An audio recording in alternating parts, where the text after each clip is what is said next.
access, and ethics across disciplines.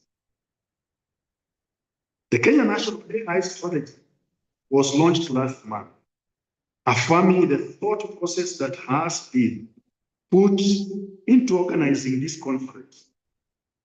It calls for an inclusive, multi-stakeholder AI ecosystem that centers digital infrastructure, ethics, local innovation at the same time. It recognizes that our universities and libraries are not peripheral, they are central to the transformation. AI is no longer an abstract idea or a futuristic concept. It is part of our lecture halls, our libraries, our public discourse, yes, even our exam rooms. Unless you are very careful, you can be walking around supervising, and the students are writing continuously as they communicate with gadgets outside. That is how far AI has taken us. But the question we must ask is not just what can AI do? Rather, we must ask, what should AI do? What should it do? And what should we make it do? At what cost? And under whose ethical canvas? Remember, the ethical canvas also depends with the person. Whatever that is ethical at one point might not be ethical at another point. Would it be a challenge or a point of discussion for this conference to see if we can establish internationally recognized ethical standards? As we look to the future, artificial intelligence stands before us a mirror and not a canvas. It mirrors our aspirations, our values. And if we are bold and thoughtful enough, it can also serve as a compass guiding us towards more equitable, inclusive, and sustainable future. As we utilize AI, there are limitations too. In the words of Dr. Abebe, data is never neutral. This puts uncomfortably at the center of AI discourse. The data sets that train our systems are reflections of human choices, consciousness as well. They carry our histories, our prejudices, our values, and our blind spots. When we rely on AI to make decisions, we are not outsourcing objectivity. We are amplifying embedded human perspectives, often without questioning their origin.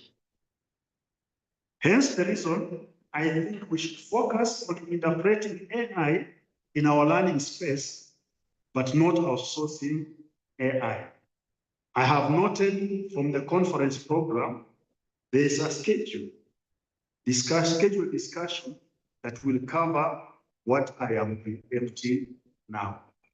Ladies and gentlemen, important to note is that the libraries and knowledge systems are now more critical than ever before.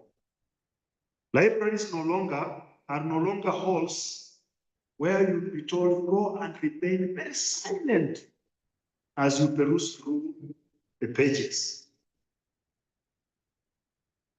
There are now more spaces for wisdom and knowledge mined out of information. They are fast becoming dynamic platforms for digital literacy, ethical awareness, and critical inquiry.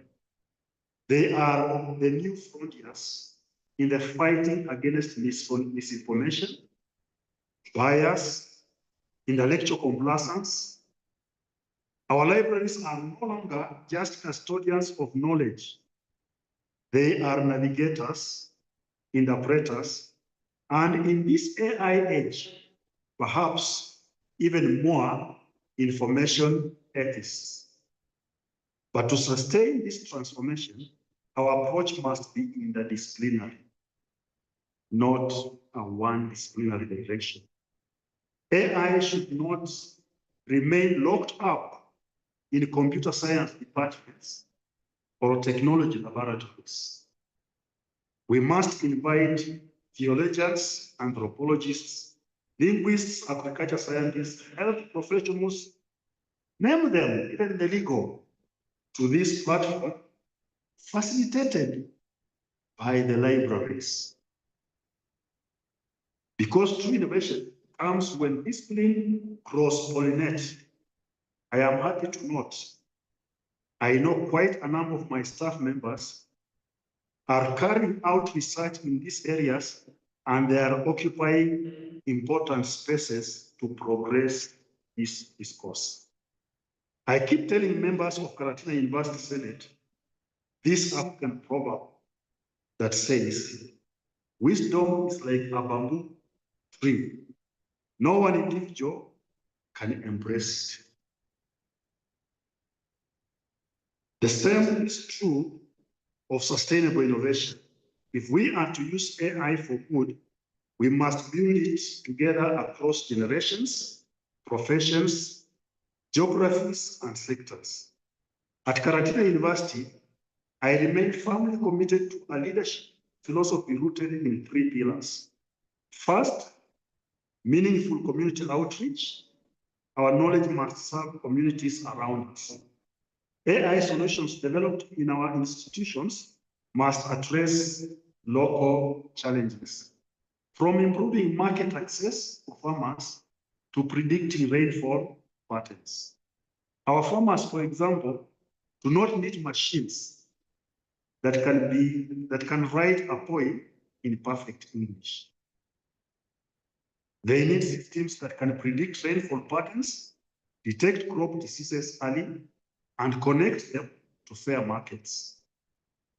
Our students do not merely need chatbots to echo text content.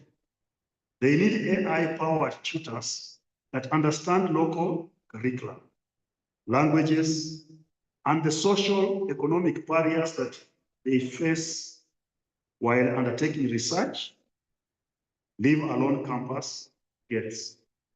DeepSeek, which is turning out to be even more powerful than ChatGPT, should be utilized for the betterment of learning and a challenge to the dawns of today, unlike the dawns of yesterday.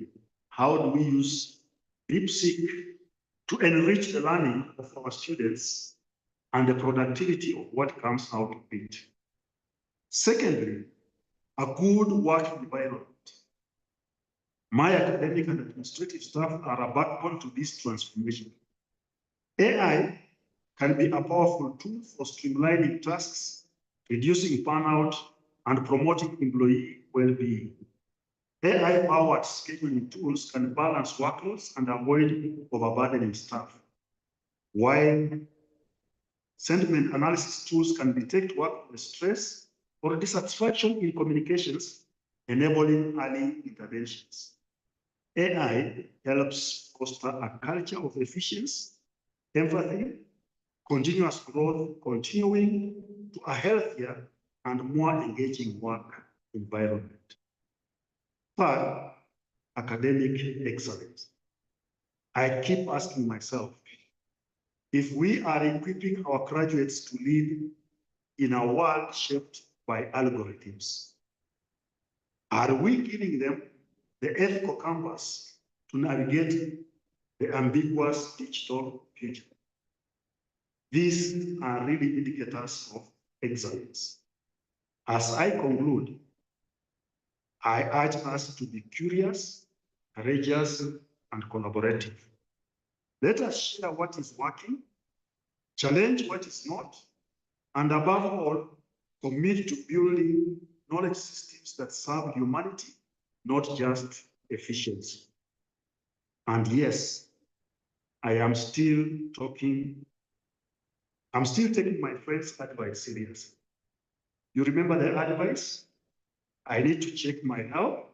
Well, I'm watching my diet working a little more, and avoiding doctors who say, according to ChatGPT, with too much confidence.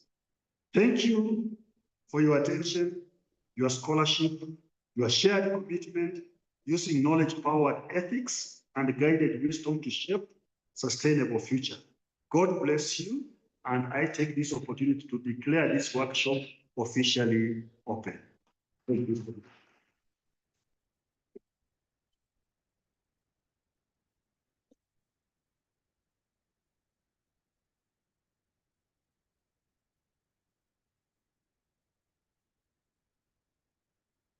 Having said what the Vice Chancellor would have said, let me now come back and in the words of our late former president who would say, nikishamaliza hayo, sasa wacha niongezee kidogo, lakini sitaongezea kidogo. What that means is, may I now add something on top, but I won't add too much. I wish to take this opportunity to invite our keynote speaker, Professor Mali, to come and set us rolling with this particular event. May we put our hands together as we invite Prof. Welcome.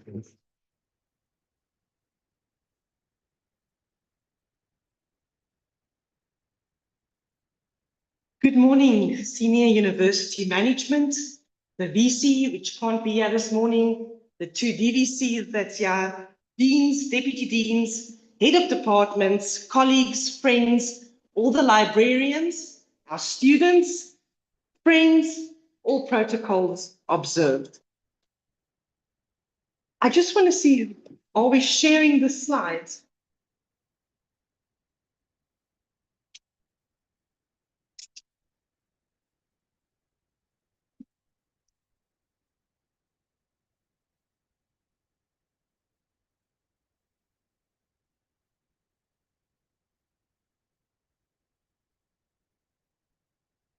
We're just going to give a few minutes so we can share the slides. I tend not to read off my slides, so it's important that you can see the slides while I present something else.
Okay, there we go.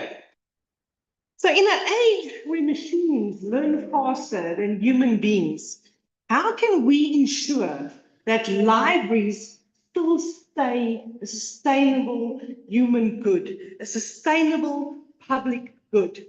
And this is what I'm going to be speaking on today. I'm going to focus on AI for a sustainable future.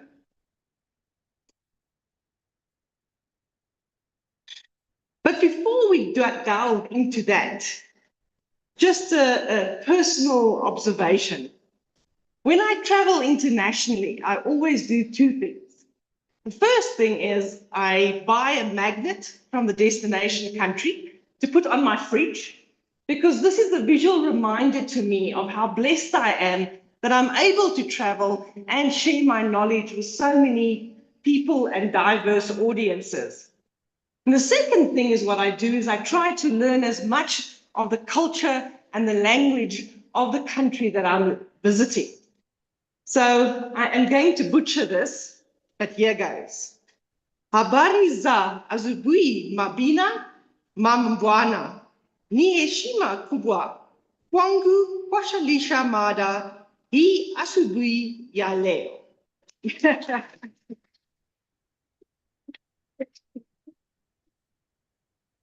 I'm going to be presenting on the following topics. I want to highlight three pillars that I'm going to be concentrating on. Then looking at AI as a driving innovation force, specifically in information and library science. I'm then going to have a look at AI innovations used in teaching, learning, and communication, how AI is expanding access to knowledge. Then we're going to focus on the ethics of AI and what can we do to ensure responsible use. And I want to give you some practical case studies of where this has been done inside of Africa as well as internationally. But there are quite a few challenges that we have to address, and I'll get to that before concluding in the end. So AI is transforming libraries, education, and communication, and it's making our knowledge much more accessible and efficient than ever before. But AI is not just a tool for progress. Unfortunately, it also represents many ethical and governance concerns. We must ask ourselves a question: how do we ensure AI supports sustainable knowledge creation without reinforcing bias, widening the already existing digital divide, and sacrificing our academic integrity? Today's keynote is going to explore how AI can be used as a driver for sustainable development, specifically for information management, in communication, library and information sciences.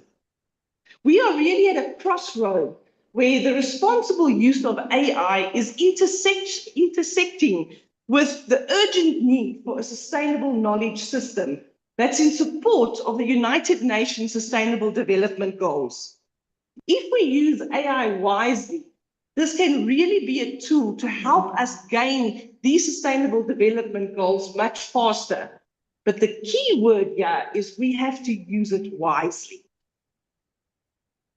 My keynote is going to focus on three pillars. Firstly, innovation. That's the driver for innovation and progress. Then I'm going to look at access, because access ensures inclusivity. And then I'm going to look at ethics, which protects human rights and integrity.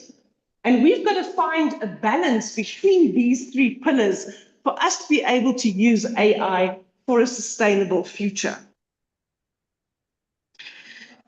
AI is a powerful engine of innovation in library science, knowledge creation, but also in our wider community and a wider community of knowledge institutions, such as the universities in which we are today.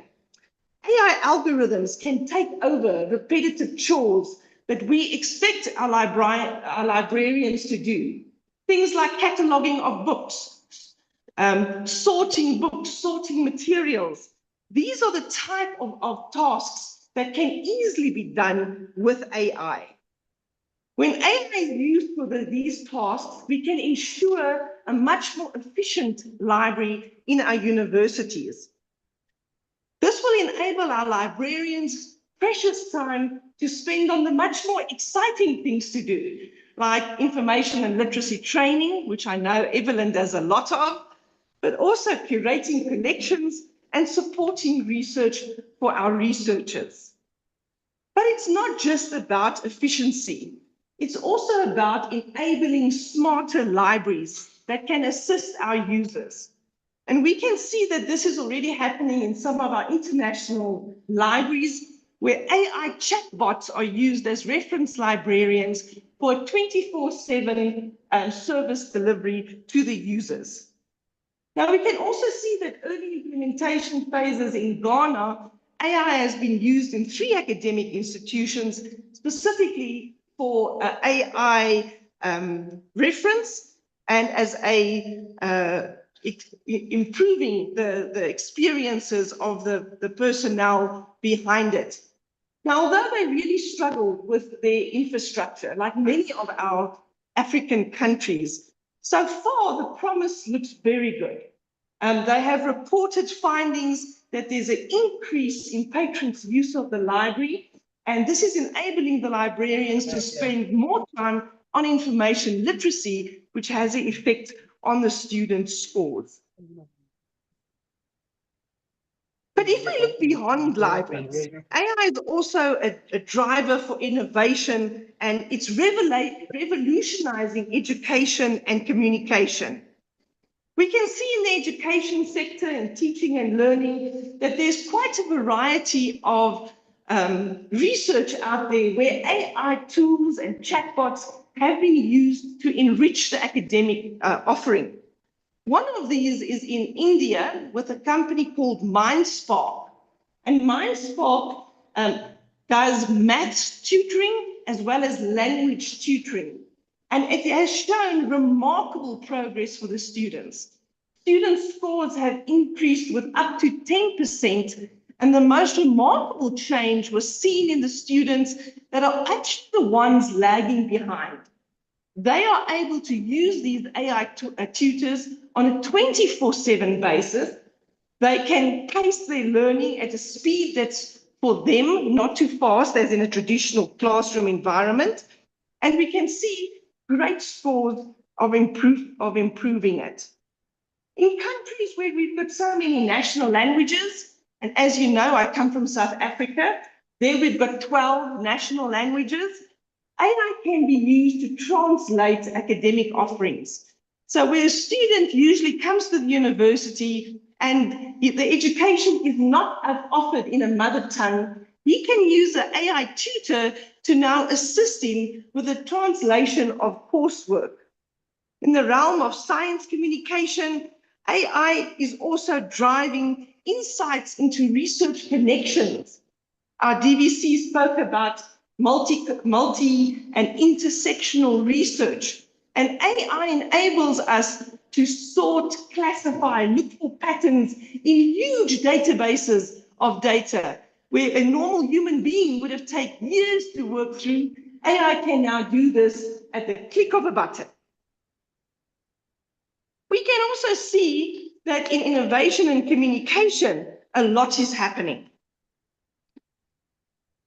AI is acting as both a connector, but also a guardian for information integrity.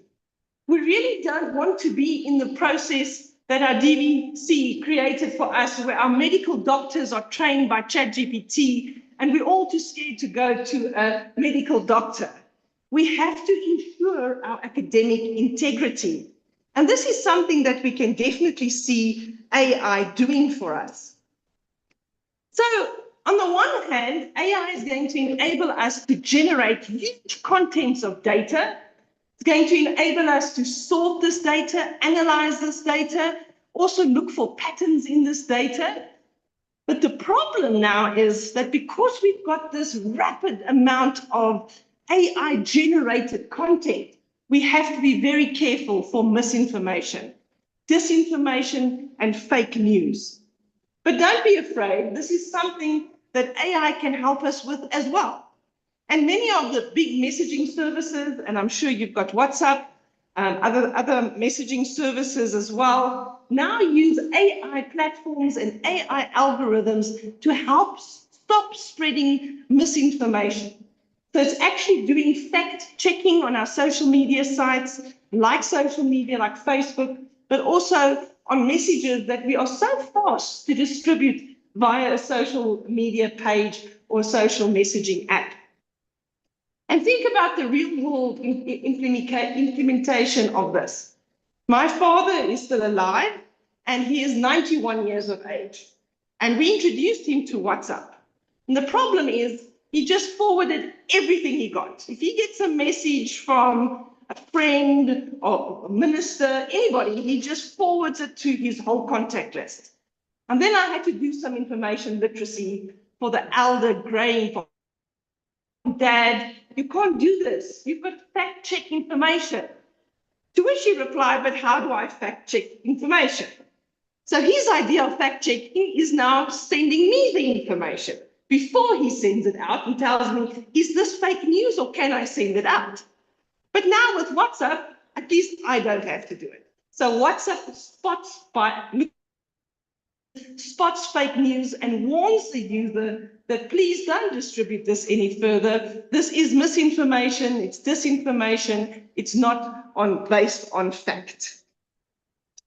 We've got many problems in the education sector. We spoke about research integrity.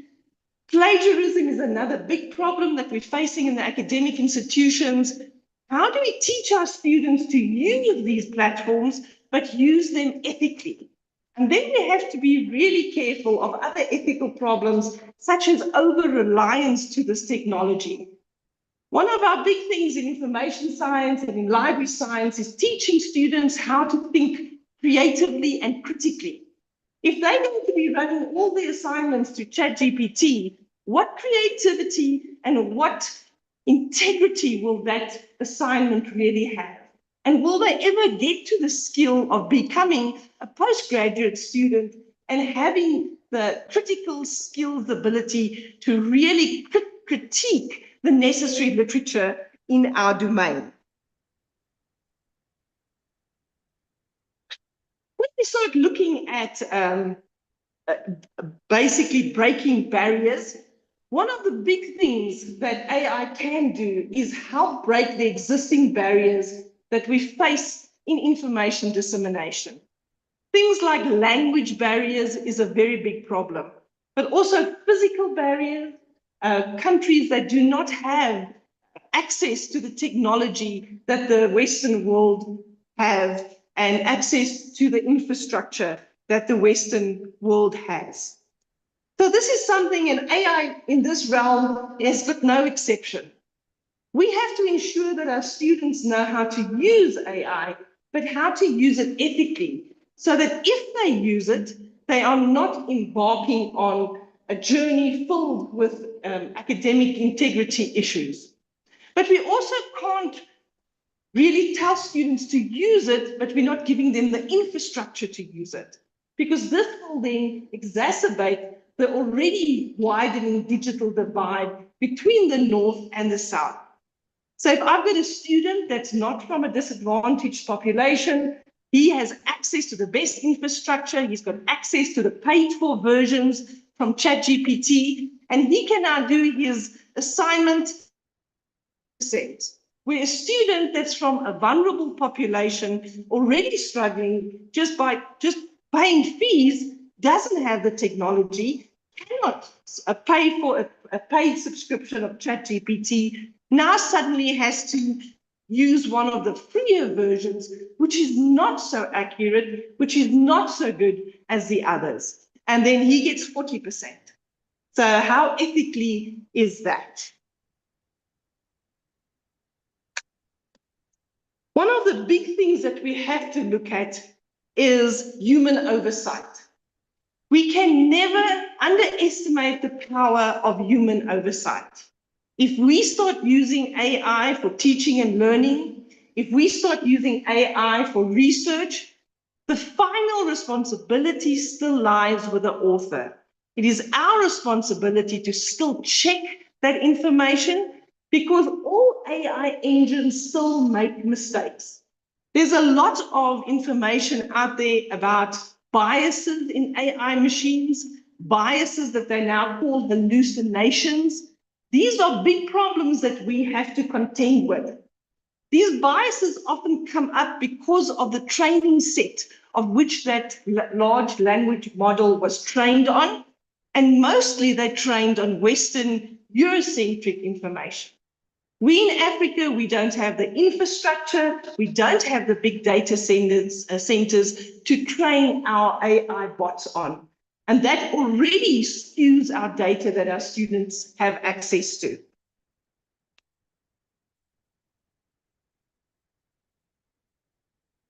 So this is something in terms of looking at AI and communication and how we can use it to actually bridge these gaps. I was fortunate to hear that there was somebody in the audience a librarian from the disability unit. Now, these are the type of people that can really use AI chatbots and other AI platforms. We have now access to text-to-speech capabilities better than we've ever had before, enabling a blind student to be able to hear class notes as a lecturer is presenting it, attending a conference and actually listening to the conference for a deaf student because it's going from speech to text so that the student can read the conference in real time as the conference takes place. So we can really use these tools to expand access to knowledge. I've made use of two examples on my slides, and the one is from the Boston Public Library, where they're using specific AI algorithms to help them in digitizing some of their very old digital collections. And it would have taken years and years for them to complete this and giving people access to these collections. By using AI tools and algorithms, this collection can be finished within a week. Now suddenly making it able for that collection to be placed on the internet, creating a much wider public audience for that information. UNESCO is also using this for trans-language translations, so enabling translation of speeches. Usually a lot of conferences are in one of the main languages. It'll be English, it'll be maybe Portuguese if we're lucky, because we've got a big Portuguese and French-speaking population in Africa, but none of our indigenous languages are represented. Now, with these AI tools and technology, we'll be able to have real-life translation from whether it's a live stream like what's happening now, or whether it is of an international conference, streaming to our classrooms in our own indigenous languages. But again, human oversight. There has to be a lecturer, there has to be a professor that checks that knowledge, that ensures that there is no bias and other problems. This is about just connecting communities, but specifically looking at the tools to curb fake news. And I've mentioned this already. Something that is very popular in the developed world is creating fake news, misinformation. I'm sure if you've been on Facebook, you've seen quite a few of the videos that are called, that's created, but that's not there. It's created, it looks like President Trump is saying something, but it's not really President Trump.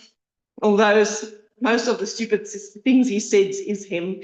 So we're allowed to say that. But this is a problem. So there's videos out there that's been created by AI chatbots, analyzing the speech patterns of users, analyzing the facial recognition, tics that you've got, your hand movements that you use when speaking. It duplicates that, and that information is then spread to the world on an international basis, and people believe this. Specifically, our elder population, they're very keen to believe what they see on Facebook, what they see in news outlets, and often it's not true. Often it is fake news, and we've got to find a way to combat against it. So why does ethics matter? Well, one of the big things is, and I think our DVC also mentioned it, AI is not infallible.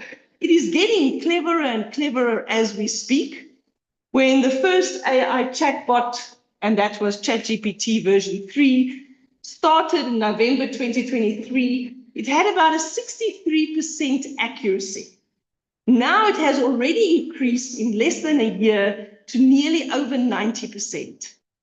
Will it ever get to 100%? I don't think so, because there is still human misinterpretation that can take place. But we're getting to a point where factual information can be replicated, can be created by these AI bots. There's many guidelines in our environment that we can look to for policies and for regulatory help. One of the big ones is the UNESCO recommendation on AI ethics, which was launched in 2021. In our own environment, we see IFLA's call for ethical alignment of AI, and these provide us with great guidelines that we can use to create our own policies, whether inside of the university or inside an academic department. At the University of Pretoria, we've got a general policy that says students are allowed to use AI, so we don't ban it. Many international universities like Harvard actually bans the use of ChatGPT. We feel that students need to know how to use it as long as they use it ethically.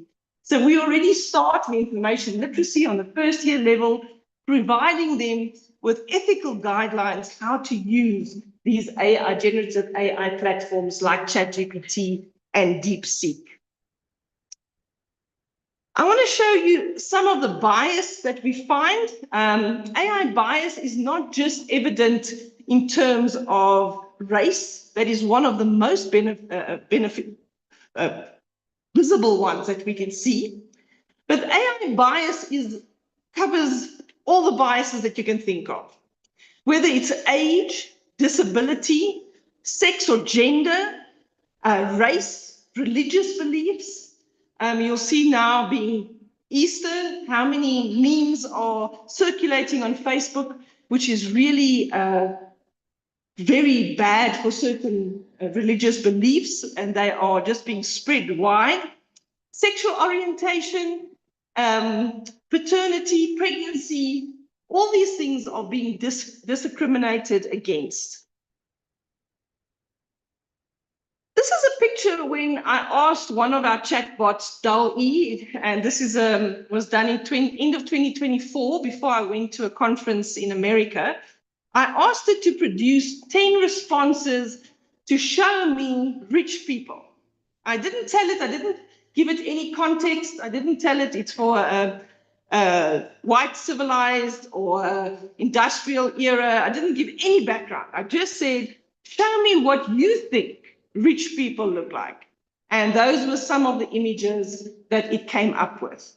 So as you can see in those images, very Victorian. I don't live in a place like that, definitely not. And you can clearly see the racial as well as the gender bias in these pictures. When I went to China last year to the iSchool conference, I was presenting on AI bias. And, you know, China's got a lot of censorship regulations in place, so you cannot use Google. So I was using some of their search engines. And I asked it to show me a picture of a rich African gentleman standing in front of his house. And the picture that was generated was of a Zulu gentleman in tribal wear standing outside a hut. So these are the type of biases that we have to be very, very careful about. But also in terms of gender, these are 20 responses by DAL-E when the prompt was a successful person. I didn't specify race, I didn't specify gender, but somehow you've got to be white and you've got to be male. So at least I've got one. But a lot of our population would then not be covered within this response. And if we are starting to use AI for education purposes to maybe select sources for our student, can you imagine how wrong we can be and how wrong we can go if this happens? I want us just to go back and just be reminded of the three areas that I gave case studies about. The one was for libraries, and that's a specific example of informational library science, where 3 Ghana academic libraries started using AI adoption. They used the chatbots for a reference service, and they also used an AI-enabled automated cataloging system to improve the user experience. And although this is a 2024 study, we are waiting for the new statistics and a new article to see in longitudinal studies how much improvement we can see if an academic library starts to use AI chatbots. In education, there's many examples, but the one that's the most publicized is the one from India, where we looked at a program called MindSpark, and MindSpark does the maths as well as the language tutoring, and grades improved with at least 10%, specifically the students that was lagging behind. When we have a look at communication, there we can see the rise of fake news, misinformation, disinformation. How can we use AI to stop the spread of this information? And you can see some statistics on my slides.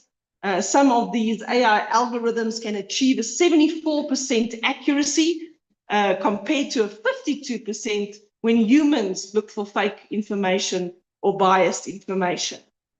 And then some of the cross-cutting aspects, looking at AI, how it can be used in a transdisciplinary mode. How can we start seeing computer science algorithms helping a biology problem, or computer algorithms helping a science problem? Because up to now, those databases are too big to really do this type of cross-sectional research in. We do have many challenges, and we have to look at these challenges before we can look at the future directions. We can celebrate the progress and possibilities, but we cannot forget about the problems AI brings. One of the big things is the uneven distribution of AI technology. And as I mentioned, we really don't want to create, or not create because it's there already, but we don't want to expand the already wide digital divide between the global south and the global north. Another concern that we have to look at is data privacy and data security. Now, when you use these platforms, if you're not using a paid-for version, the chatbot indigests that information into its training material. So if you're going to use it to look at your thesis information or to help you with research, whatever you ask it, whatever questions you're going to ask this chatbot is taken up in its bigger database, which means you lose authorship of that information. Now, if our academic administration starts using these AI bots, maybe for university applications, and we start uploading student material into these AI chatbots, we can be violating our privacy legislation. And that's why countries like Italy has banned the use of AI, and specifically generative AI in the form of ChatGPT. Their biggest privacy legislation is the GDPR legislation, and they say ChatGPT has violated the privacy of the individuals. There's also currently very many court cases happening in America where OpenAI, the company that created ChatGPT, is being sued for privacy violations as well as copyright infringements. And there's also one case where somebody wrote an article about an author, and the article that ChatGPT came up with said that he had some fraudulent history in his background, which wasn't true, and now he's being sued for defamation of character. So even civil suits can take place if you don't check your information.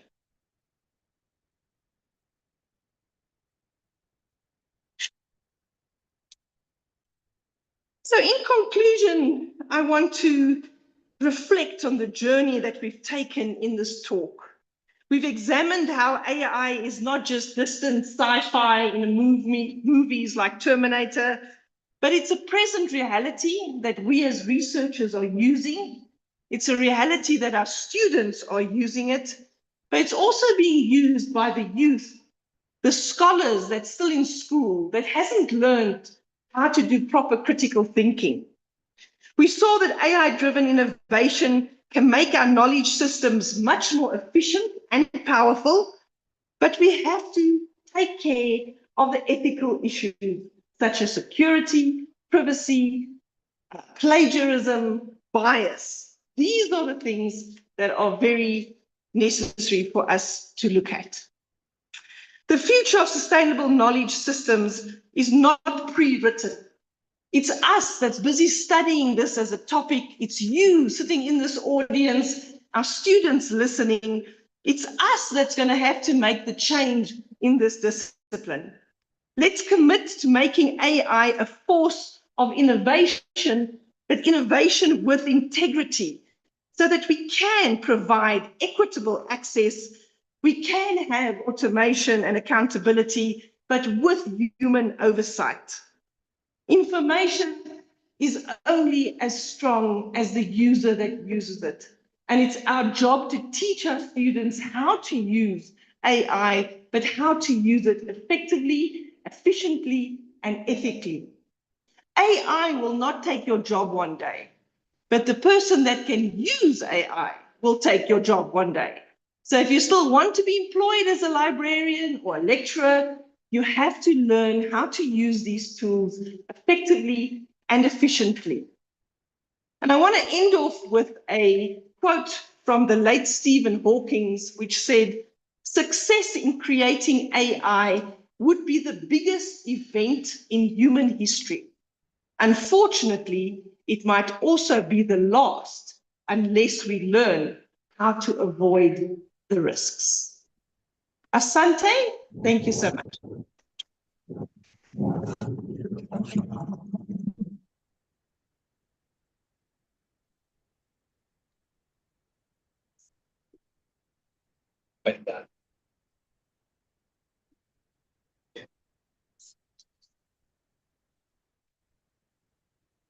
Thank you so much, Professor Holner, for that wonderful presentation.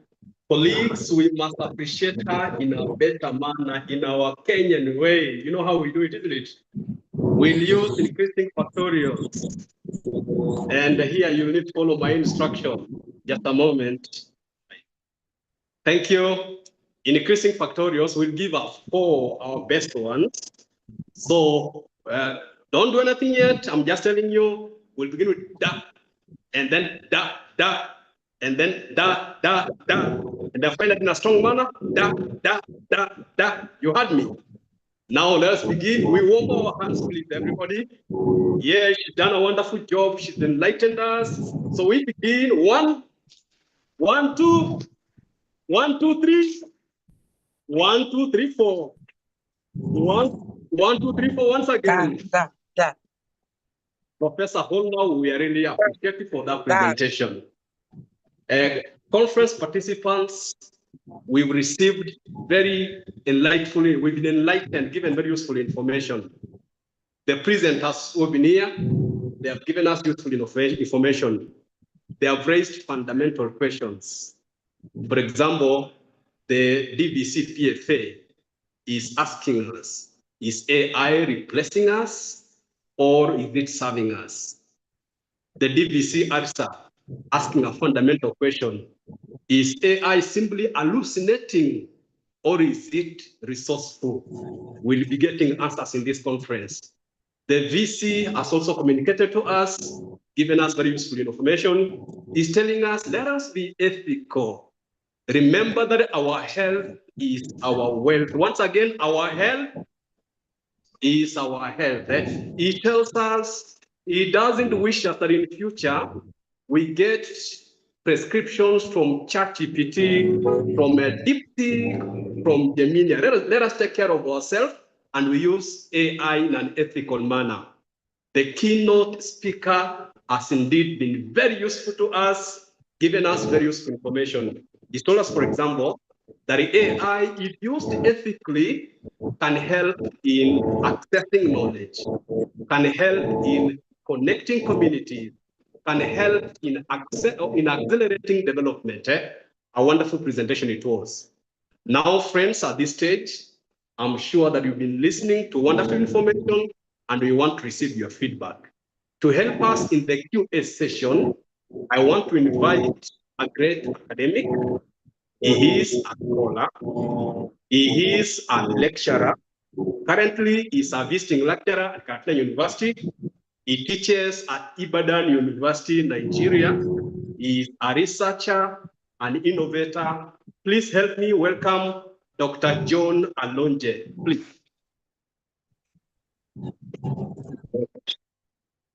Thank you very much. Let's clap again for the keynote speaker.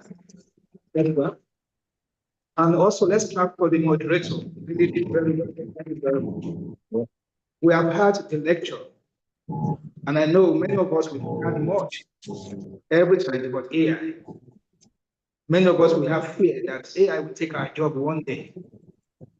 Many of us also fear that, well, I mean, humanity is AI for me. We've had a lot from Professor.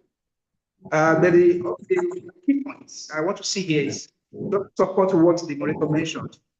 She mentioned something about digital divides between the developed and developing countries. You know, what do we do about it? Most of the AI algorithms we see, they are focused on Europe, America, and so on. She mentioned that asking the rich people, you see whites, you see people from America, people from other parts. So if we are not there, we are not contributing to AI, we'll be left behind. Whatever they are giving us is what we are going to accept. That's one of the reasons why this conference is organized, to give us more awareness about AI. We have had, Professor, the questions, what the question we have for her? If you know you really understand what she has mentioned, I want questions or clarification, or you want to add your own points, the floor is open. So we have knowledge ambassadors, students. I know many of you are worried about AI. Many of you, now your assignment AI, I give assignments to the students. I just saw AI everything. I know that it's AI. When AI is written, you will know through the tone of the message. Questions? Prof is here, and we have other prominent professors here also to give us a response. Yeah, Mr. Damilare. Yeah, please, you can give mic to Mr. Damilare for Udele.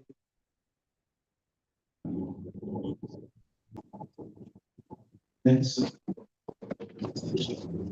I was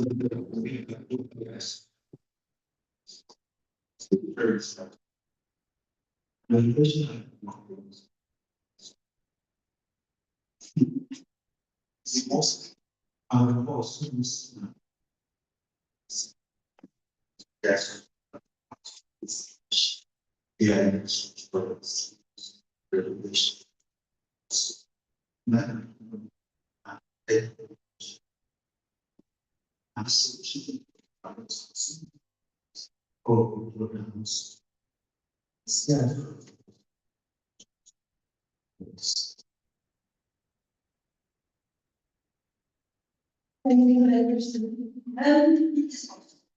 But not the use nearby.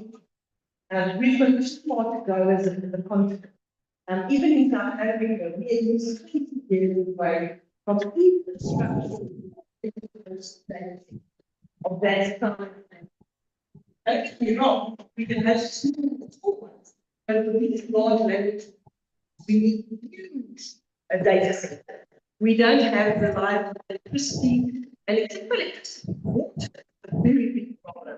When we speak about green computing in Africa and the problems with water, one of the facts, which is not given to students or to people, is that in one conversation with ChatGPT, it consumes 500 milliliters of water.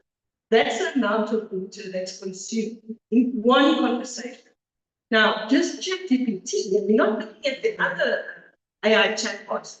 It has over 1 million users with trillions of searches taking place a month. So we just don't have the natural users to be able to host data centers like that. What we can do, however, is to try and make sure that the bias is there. And that we can do by human oversight, by correcting mistakes that you see on engines, by actually having a voice in the international legislation and policy that's taking place. I'm not sure if Kenya's got a national policy that they're working on, if South Africa's working on one. There's some wonderful examples out there, but don't take from America. We can create our own. We have got a unique, diverse population that the West don't always have. And if they have, they don't It's like a job office. in the first and the people. But learn from their mistakes.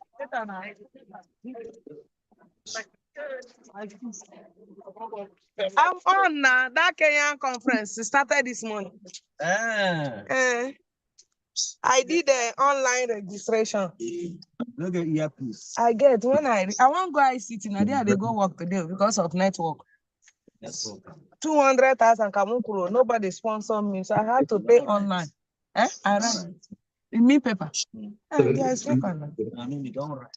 I told them, okay, I know here. Bye. That phone. See, today I know here news. The good, the bad. I know here. Conference don't start today. My brother, I jump and pass. My husband say go pay for online. I the same thing. Maybe we raise certificate, both attendance and participation, and paper presentation. They laugh them. When you go through, they say come and retrain. Retrain with which person? But when you work together, you can work further. And I think that's very true for the African context. Which person say effort? That my husband pay for 200. I'm not even let them know anything. How much? I say even if I have them, give me. I go complete them. They said then go cut them.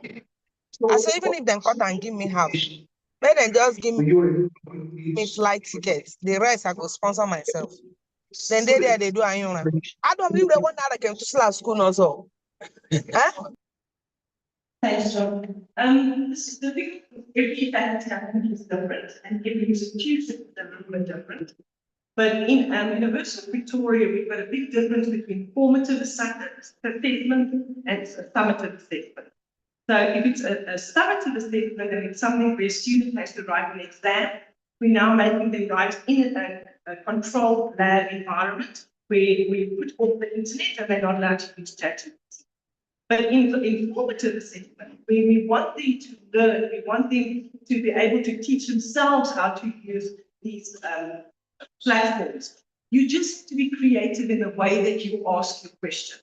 So we would on third year level ask the students to create a literature review or a literature overview of a certain topic. But then once ChatGPT has created it for them, they must critique it and point out the mistakes, point out the faults, point out the fact that the arguments don't flow, point out the fact that there's sometimes sources created that they don't exist at all. It's a fabrication of the AI. So I always say when I present, and I've been presenting on AI now for about 3 years, you didn't need AI to tell you that was a bad assignment or a bad question. You knew it was a bad question. If a student could copy and paste from a book, if a student could copy and paste from the internet, now he's copying and pasting from ChatGPT. Yeah. The problem then isn't the student. The problem is how you formulated that. And then you should make sure you formulate it in a way that it's practical, it's a case study where that knowledge has to be applied. And that should have been in university curriculum anyway, long before AI. Thank you very much. And that's the reason why we lecturers we need technology. Because we are not going to be the assignment. not knowing that it's not beauty, it's not the way, it's in the machine. So thank you very much.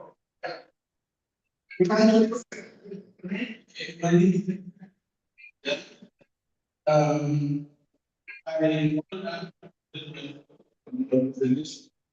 when you just about that is students who can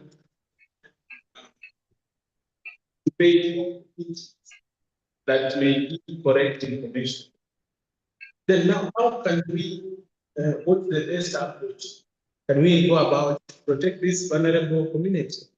In Africa, you may find that this community forms a very large. Actually, maybe you find that these are the people who are using those germane engines. How do we go about it? Thank you. And that's what we are now trying to play catch up with starting with university students.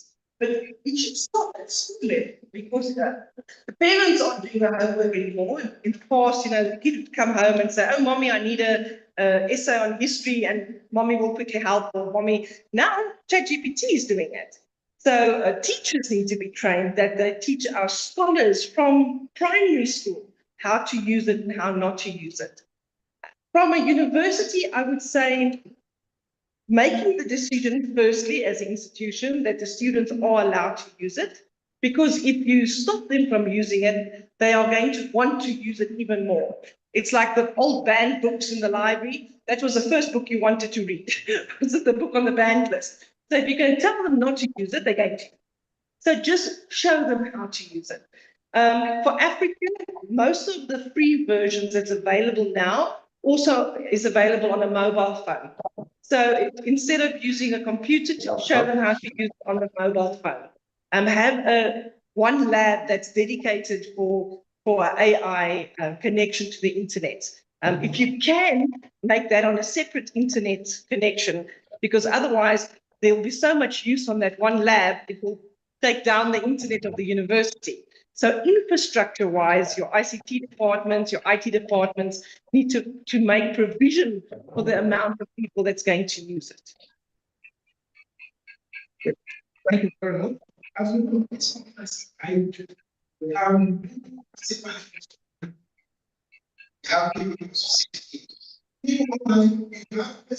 please, you can also I will send a chance. But I also need to before we give opportunity to the new organizing, give comments, and before that, have students on the issue of AI. It's more on the you have a question. This one of visual about here. We are you can understand. Sorry, you can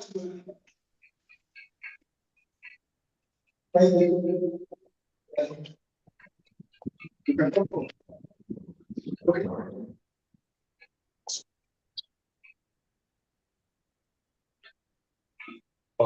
Okay. Something the keynote speaker, our lecturers, librarians, fellow students, good morning. Okay, I have one question that has been probably giving one and support AI later.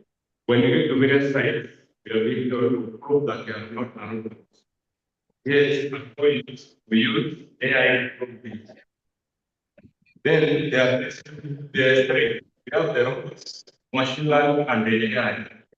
Are they different? And what is the difference? What are the differences between them? That's the question.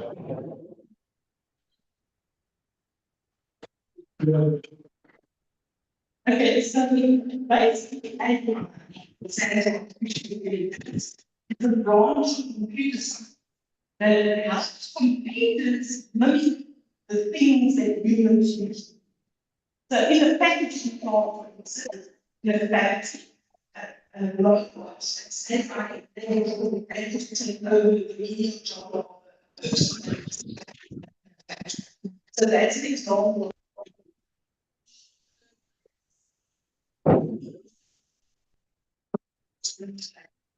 The reason why we have generative AI earlier to the public in this report for many years. First, AI was live in 1983. There was text-based AI, but not widely available to the public like the generative AI engines are now. Now, what makes the generative AI engine work is machine learning behind it. With a machine learning, you create large language models, and because of that large language model, the AI. And there's a couple of platforms that use it like look at different things, like generative AI for text. We've got the biggest one now, it's ChatGPT, but DeepSeek is catching up very, very fast. Personally, I prefer DeepSeek, but that's just me. DeepSeek's free version does what Open AI's ChatGPT 4.0 does for the paid version. So for Africa, we really look at monolithic software, DeepSeek is not a bad idea. And then we also must remember my presentation this morning only focused on text generation, but there's image generation, there's code generators, there's video generators. Anything that you can think of can be duplicated by a computer. Thank you very much. As we said, and in the Netherlands, when we were using different kind of air, the tone also is there. So it's sounding British. So it's sounding like UK English. And so where is African language? It's not there. So But ChatGPT, for instance, already does some translation into some African languages, but it's not enough. So at the University of Victoria, we've got a machine learning and data science lab that does African language translation with AI. And the professor there is professor of the course about and he's done a lot of research on that. before we get this session, we have some comments in this. One from the place, my child, is very progressive. Well, no, you show that people are watching this. Let's start again. I don't think they will change today. Any next point. I will not begin. Let's start. Yes, what is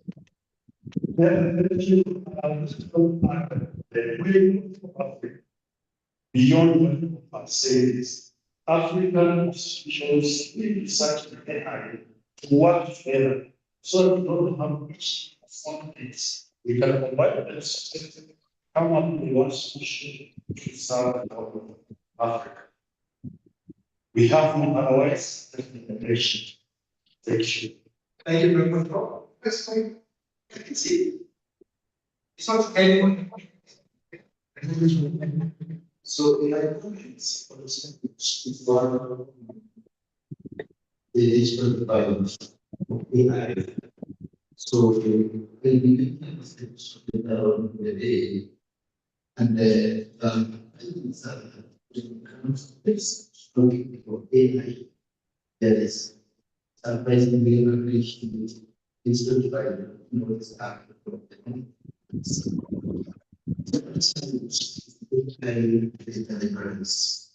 now, we saw a simple project where the teams of AI as a platform is basically how it is.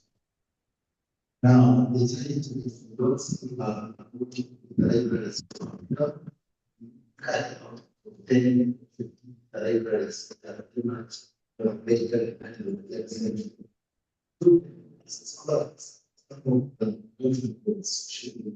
how we can bring together the working of creative people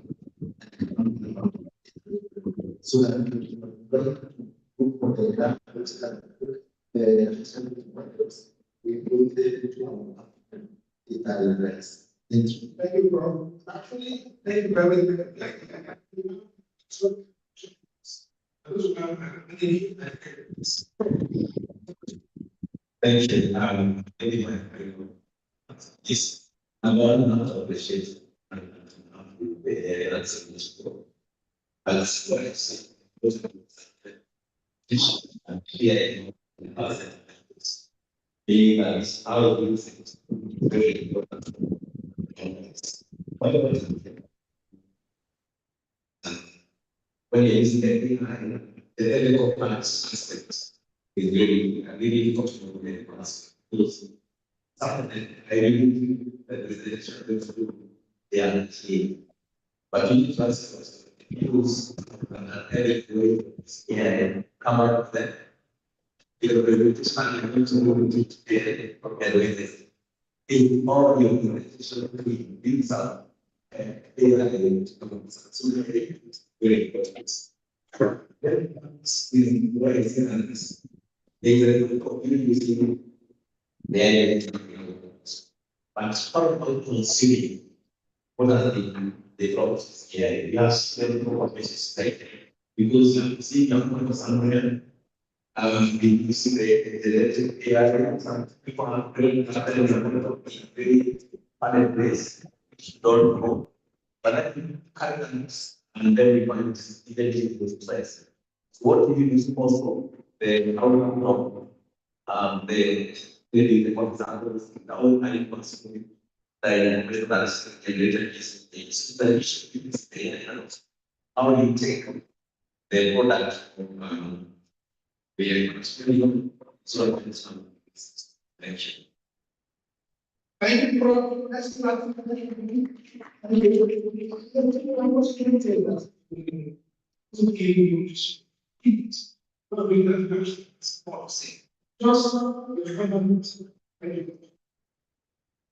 Yeah, if you have something to put on this. And I think there's a lot that we can do, but the emphasis is we need to know about it first. So librarians need to go continuous professional development programs, and don't be shy to go to international organizations, go to national organizations.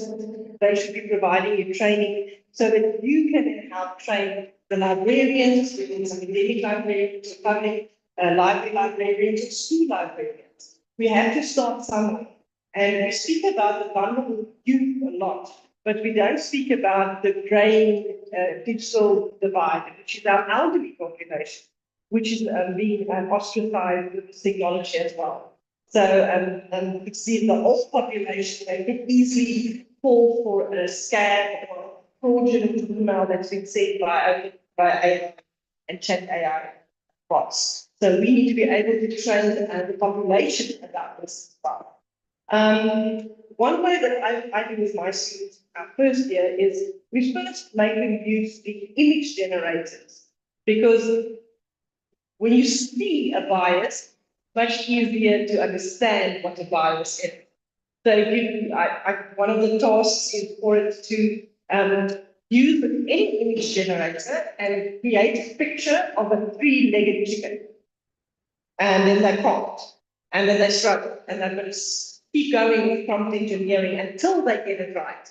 And then they realize something that does not exist can be made by AI. And it's the same in text. When you read it, you're just much more inclined to believe it than seeing a three-legged chicken. But often the text that you get from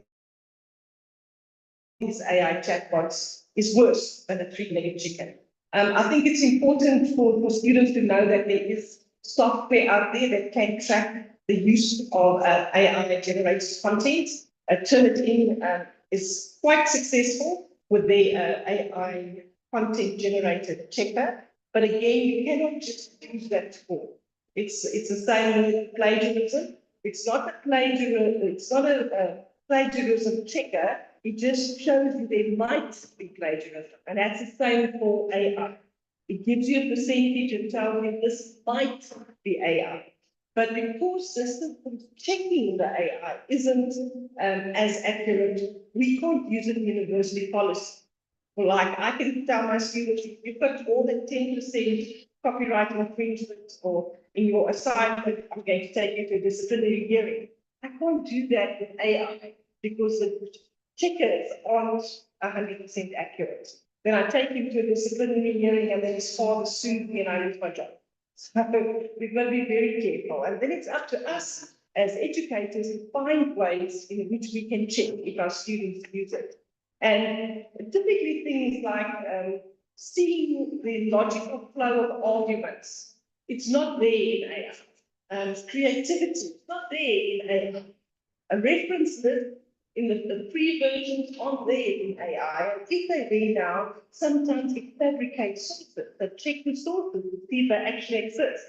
So I'd fail a student on those grounds, not on the grounds that he's been using AI.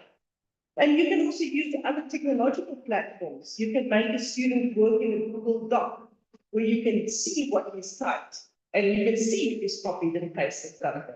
So there's many ways, creative ways that you can do it, but be careful. I think that's it.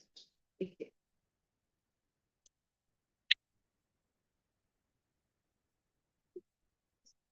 Thank you so much for the information given us. Many of us are struggling with language. I didn't get it. Let me get this. I don't point on credits. I want to appreciate another group here. One, our TA here, Professor Holder, and all the previous participants listening about the animal. I'm very happy. Then, I can do it. It's an opportunity. We tell them how it's going to take. My professor associated with the president, His Excellency, the founders of the so we go this way. So,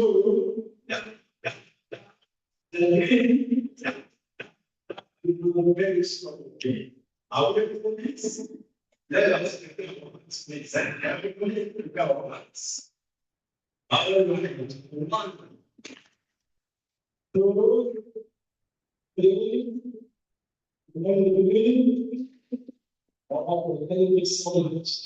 We have things to do before that. It is succeeding. Yes, we have short presentation before it for our keynote speaker. And in this, invite Madam Mesa to present, and she did us in this. Second after this, I will invite Madam to about the guidance of sexual and also pre-planting. So at this time, Madam Mesa, this is us in big presentation.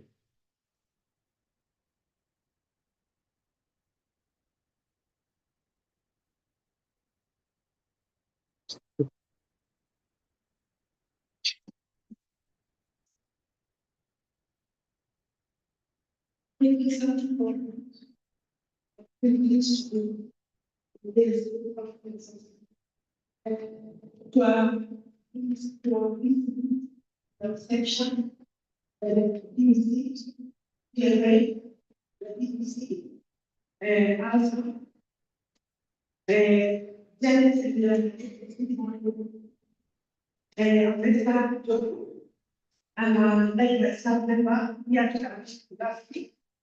this is our everybody, but we are proud.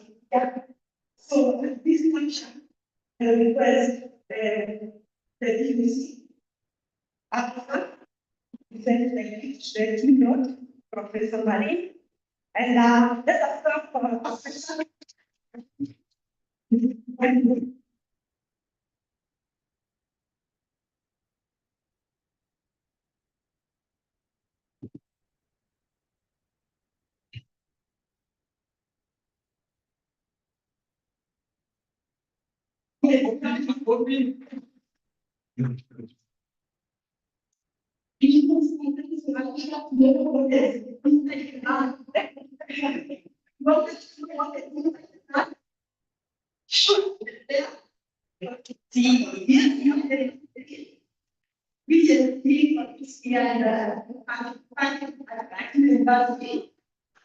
Yes,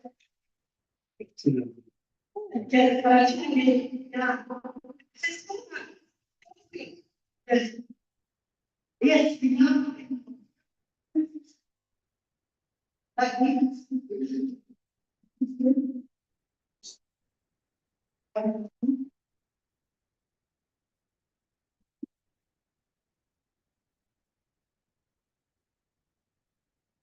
You are eager to know also what has here? Something sweet? Tea. Oh, it's bread. I've got it once in the name of the family.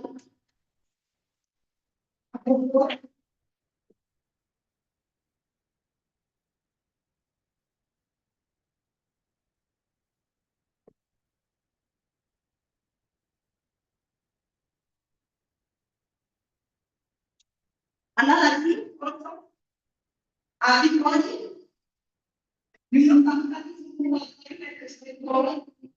yeah, it's funny.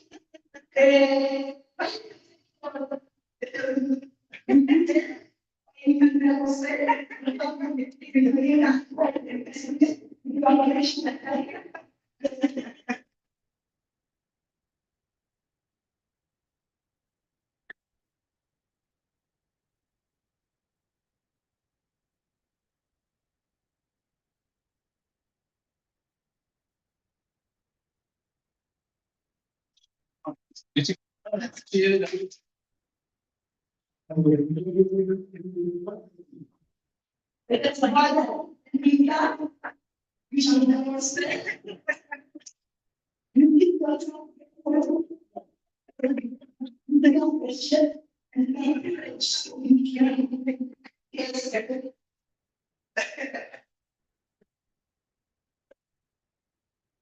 And then, yes, appreciate it.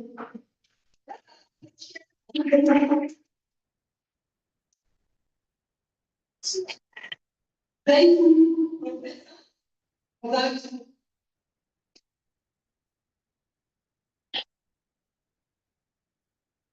Thank you so much.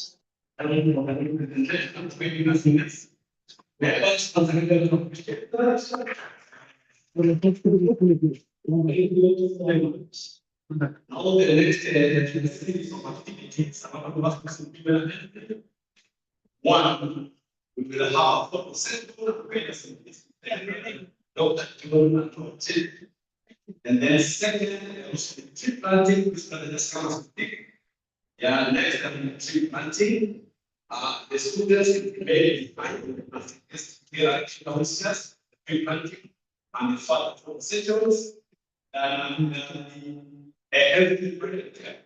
The tea break only 30 minutes. The refreshments are here. Because we don't have a program, yes, I think mentioned our workers as much as possible in time. But the weekend and in summer. We just said, the people actually then all the participants, friends, we will also take from the money and later we come to this place, the library to take it. And later, what was Professor, I raised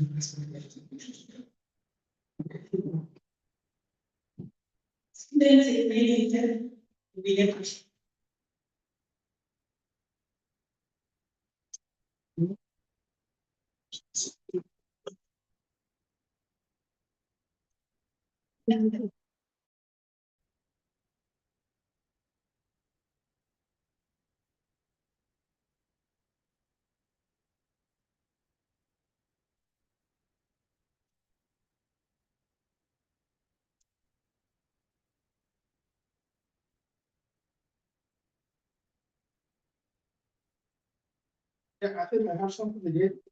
All our sponsors represented here. Please join us here. We have African Leadership University. We have Joe. We have Pathway Technology, which representative of this also want to be Please, first of all, responsible. Yeah, you, sponsors, like I said, yes, legally, African leadership. Yeah, please, sponsors, we really appreciate you. Recognize it very well. Thank you very much for your support. Yeah, most of it, that's it. Thank you. Yes. Yeah, thank you.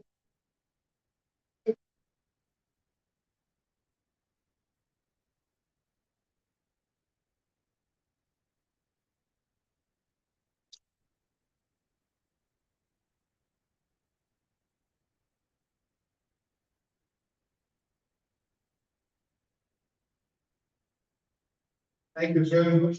Now, all the registered participants of the conference from different parts of Africa, from Nigeria, I can see people from Nigeria, from Uganda, from South Africa, who is straight from the UBC. Yeah. Okay. So let's compare the people that are please honor the conference participants. Please, we are able to come forward and take photographs. Let's start with it. Let's start. Let's start with it.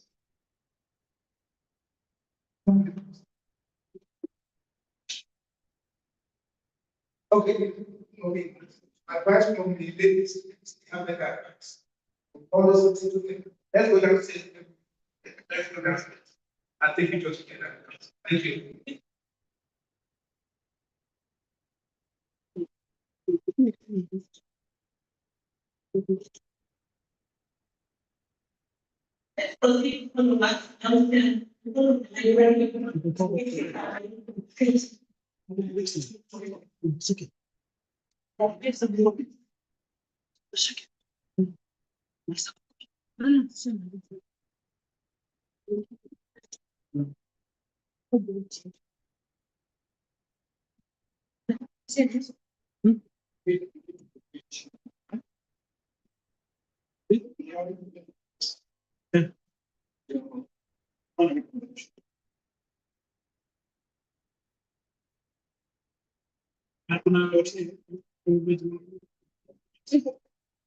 Director, excuse nikwambie. Naanza kurekodi. Nikitaka kuchange tu naweka tu hapa alafu naanza kurekodi. Ninataka kuprint simu yangu. Naisha. Yeah. Okay, so change. So naweka video and then naweka hapa. Naita stop YouTube.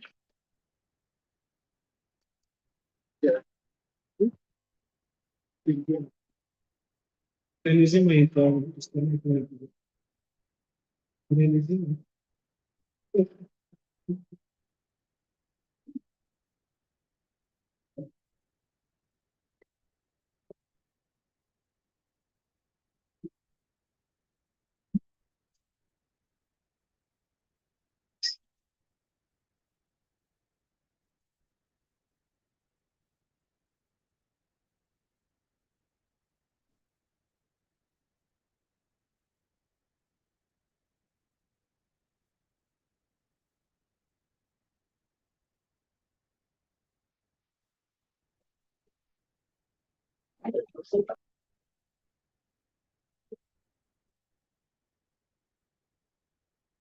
Kwani nionyesha video mara mbili?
So I think I also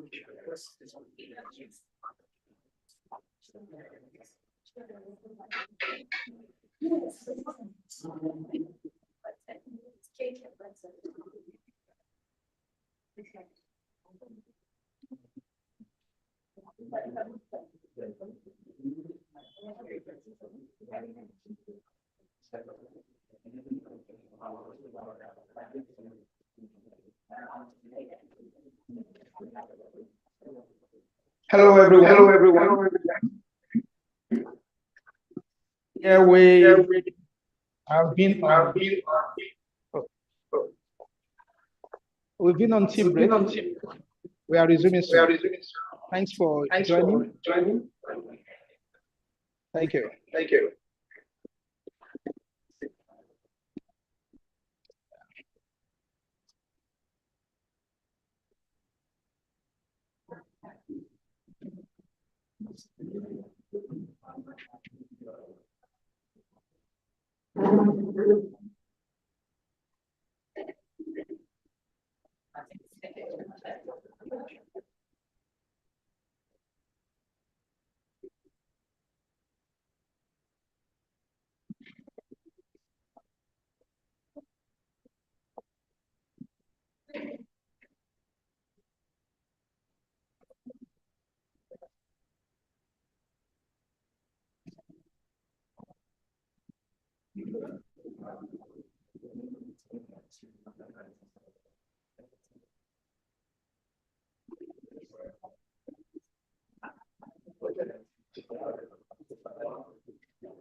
Yes. So I want to rename this. So what about this?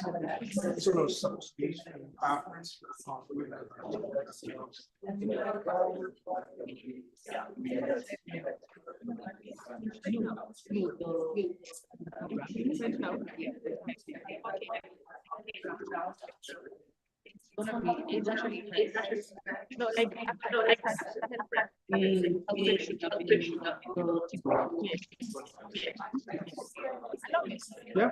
You need to give Joe our schedule. Before we start, Yeah. Joe, thanks so much. Very much. For everything you give us. Technologies. Two of them to speak. Okay, don't worry.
You can hear me? This is all on stage. Okay, thank you. Thank you.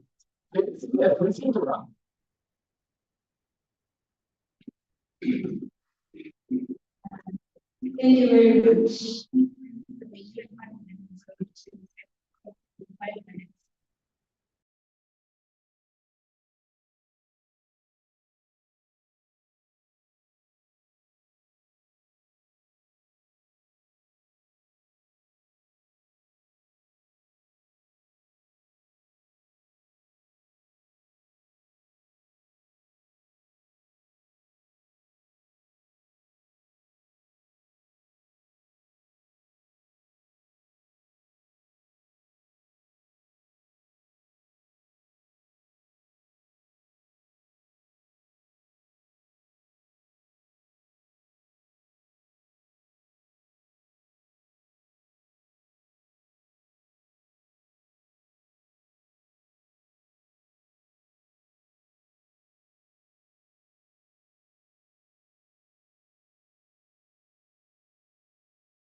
Or how is AI changing that sector?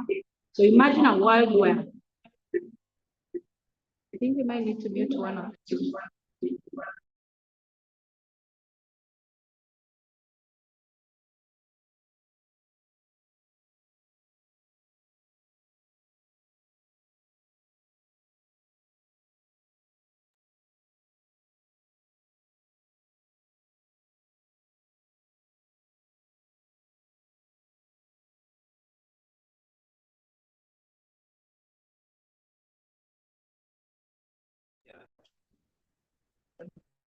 Any questions?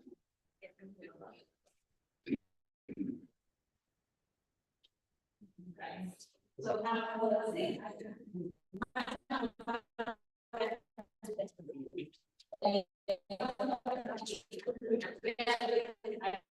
a tutor that they get to see when they're on holiday. This is someone that they can work with as long as they're going through their education journey, as they're doing their self-study.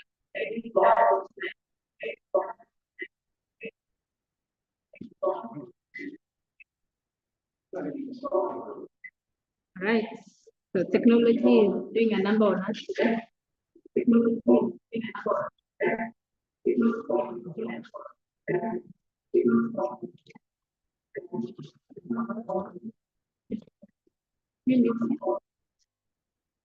doing a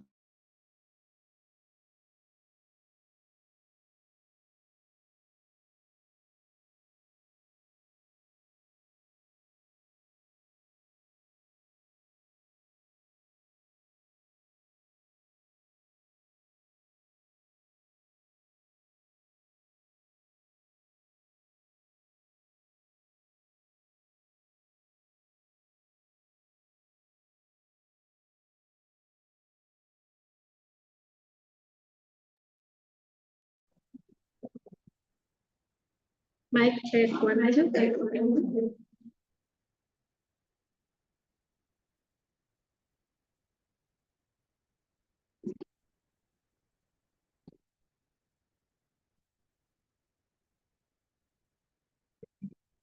So as they're trying to fix that, I'm going to step away from the mic.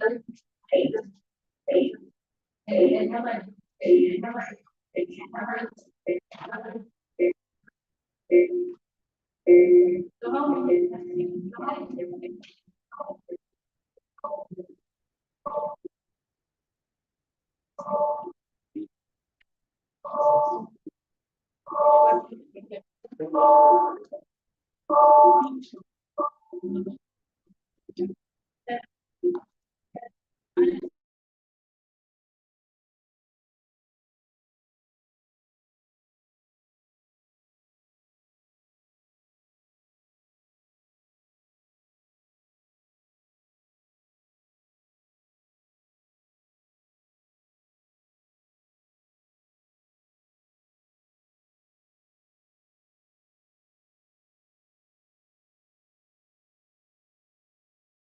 The problem we have is that if this one is on, the stake is closed.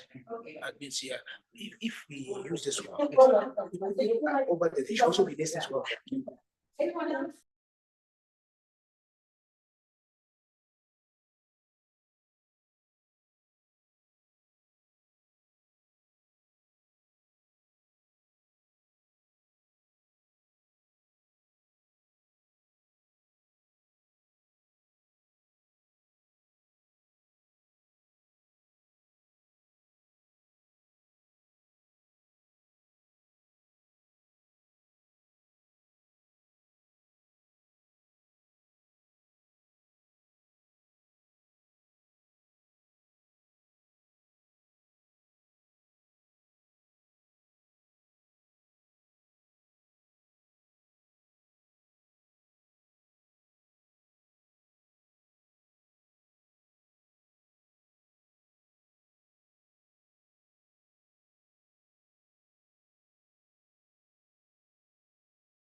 what if people that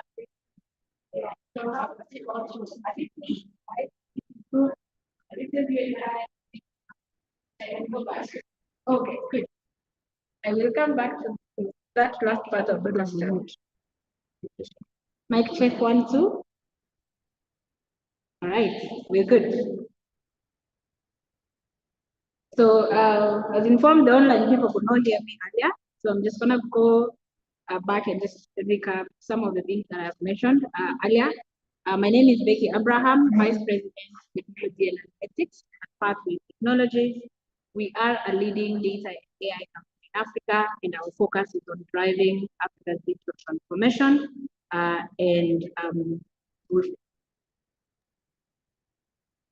and empowering people and organizations with high-tech skills in modern technology. Now, in the next few minutes, I would want us to talk about the intersection of AI, education, and digital transformation. These are three forces that are reshaping our world as we speak, and they hold the key to a sustainable future. So let's start with education. And I believe most of us in the room work within the education sector.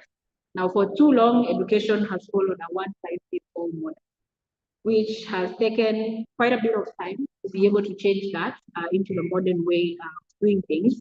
But what that has also done has left too many behind, and especially within the context of our African continent. But AI is changing that. And earlier I posed a question where I asked the audience, imagine where every student has a personalized learning journey that is tailored to their unique needs, strengths, and learning style. That's the promise that AI is bringing in education, and it's within our reach. And I would like to share a few use cases on how that is happening today. So when we talk about personalized learning, we are looking at scenarios where AI is going to, or rather AI is helping students analyze data in real time. Now, in levels of higher education, you're doing research, you're collecting data. You need to be able to analyze that information and present it in a way that is easily understandable, right? So how are you going to be able to do that if you're collecting millions of rows of data or even gigabytes of data to be able to do that? Personalized learning also helps students for them to be able to identify knowledge gaps. The lecturer, your teacher, your tutor is not going to cover everything that you need in a classroom. And they're not going to be there at each and every point of need to guide you through the difficulties that you have. But AI can do that for you. Can help identify where you have knowledge gaps. It can provide alternative learning materials that you can use to be able to fill the gaps that you have. But also it presents an opportunity for adaptive teaching methods for the lecturers as well.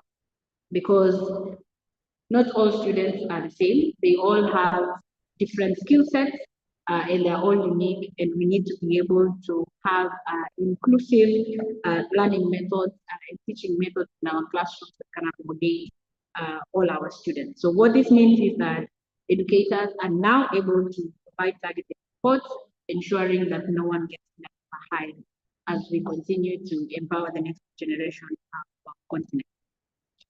The next point I want to talk about is intelligent tutoring, where we have AI-powered systems can offer one-on-one instructions with instant feedback. Now, when we were trying to fix our technical challenges, I had to ask everyone how they've actually been able to use AI today. And everyone said which one is the personal one and what they use. Now, I want us to think about the AI tools that we have beyond the context of how we use Google, for example, where you go and ask a simple question and be able to do that. Today, if you literally wanted to get into a new career, you can have AI teach you the skills that you need to be able to transition into a new career, right? If you want to be a programmer like my colleagues in the room, we have a data scientist with us, and you want to learn Python, AI can actually come up with a plan. It can give you code that you can use. It can explain the code to you as well so that you understand how it's structured and what that code can do. So it doesn't necessarily mean that you're still limited to what you had before. Those bounds or boundaries have now been made boundless, and you are free to learn in a way that you could never learn.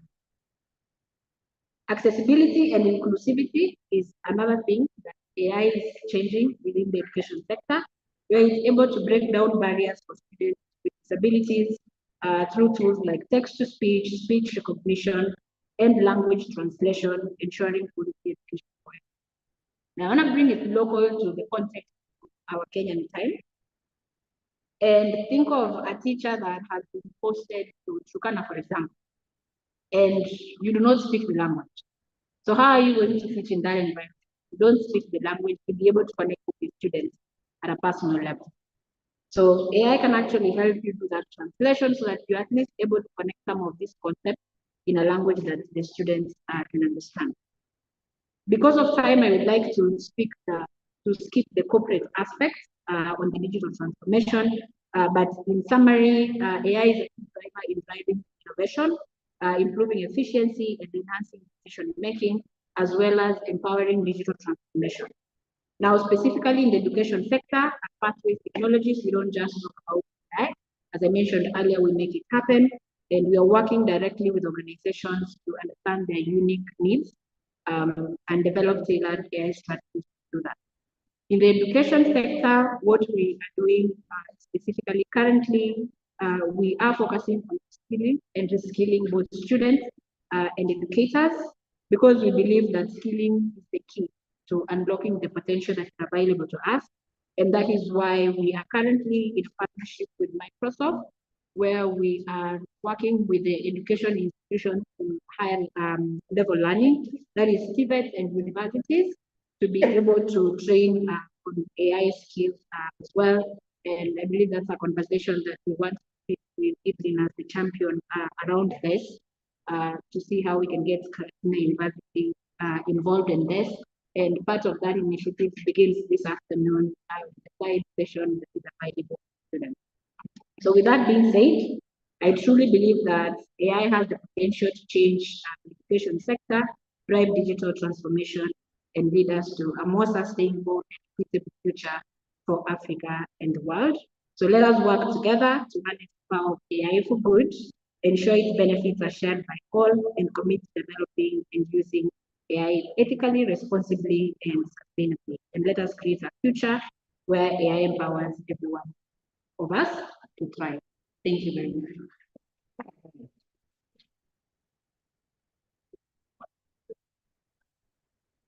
Okay, let us appreciate our presenter. Well done. We cannot emphasize that more than she has done. AI is indeed very resourceful. It is an enabler, enables us to access so much. We can access knowledge and so much. Thank you so much for that good presentation. Next in the program, we are supposed to have had Keisha Njenga presenting to us about journal visualized experiments, but she has an engagement at this time. So we let her present to us later in the day.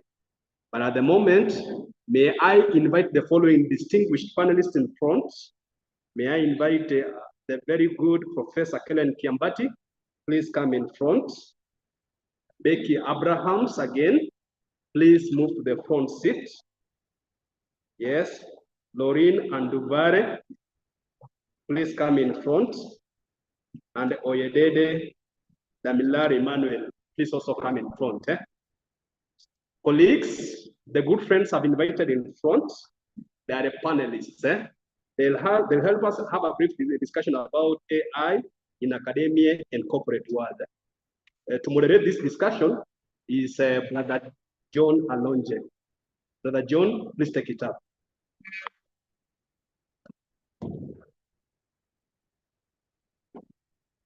Thank you very much.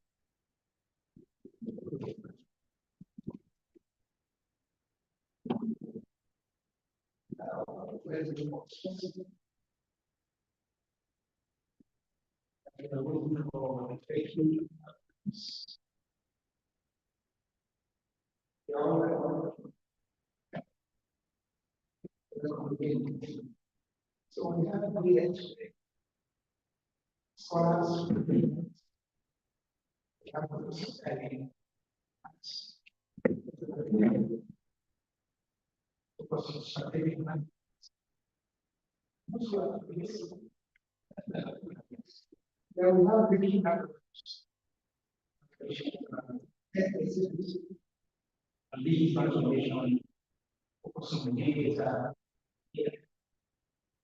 Today we also have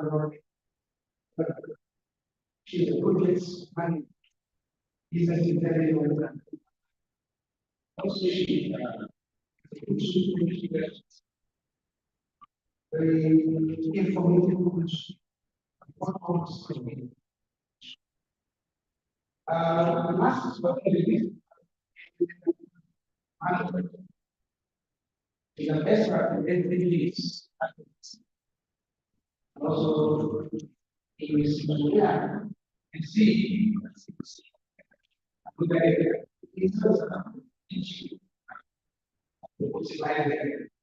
knowledge. Today, as you can see on the program, we have AI and corporate works. Academia is part of corporate work. Corporate work also people that's unique or we change so how we see AI is, and today we will look at different areas. And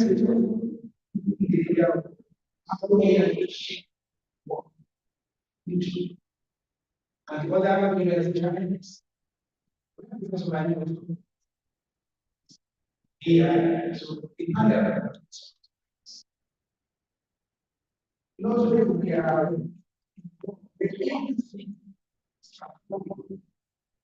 was transformed by measurements, education, political, and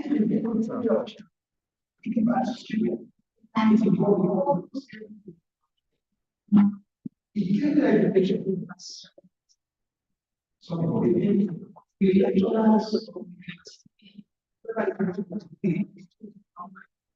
No, maybe not so here. So, when I can say I start today, I will start today.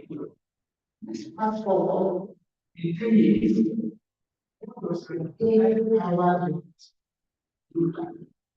I want to really I'm really talking about how so how is it truly involved? What we have to just see how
I received that as I want to evidence. Yes. We have to place. We have evidence. The only thing is that they are not in charge of it. Yes, how to see AI shaping the companies asking over the expectations of the government. And when we expect them to graduate in these graduates, yes, you need to have skills in there. What you see that Thank you for that. What businesses expect in the basic. So we are looking at this setting. AI is not going to be a conversation. It's going to be a different how we interact with people, access in the web. Today I will just speak AI daily lives. So when it comes to graduates, someone mentioned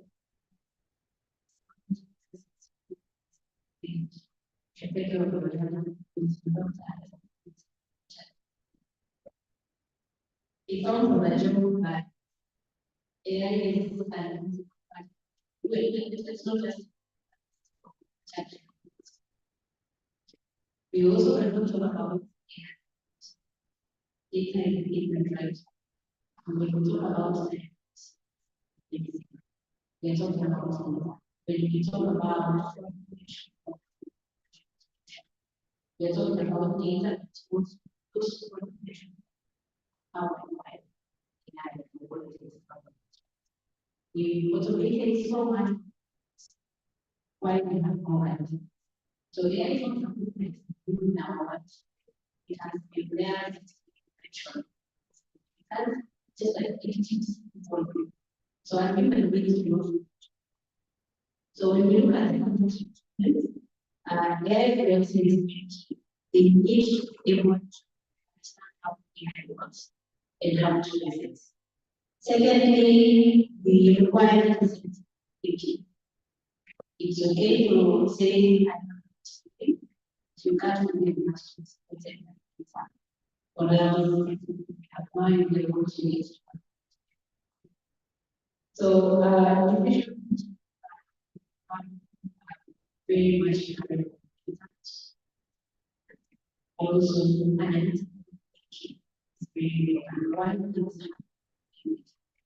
is they able to understand